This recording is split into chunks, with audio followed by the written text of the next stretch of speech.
Vous vous êtes déjà sans doute demandé comment on reprend une voirie. Plusieurs méthodes sont employées en fonction de l'état de la chaussée et des besoins dans chaque rue. Première façon, la reprise du revêtement.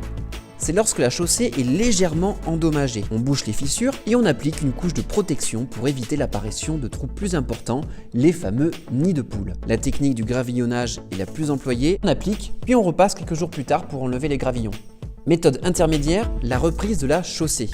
La chaussée est dégradée, on reprend l'étanchéité dans son ensemble, puis on utilise généralement la technique d'enrobé coulé à froid. On applique et on repasse pour enlever les résidus.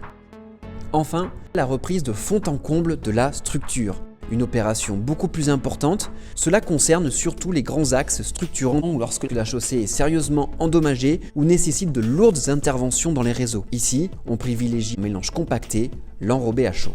Le programme voirie suit son cours, les travaux sont planifiés en fonction des priorités, du budget, de la météo ou encore du calendrier du SIAG ou d'EDF pour combiner les interventions en même temps.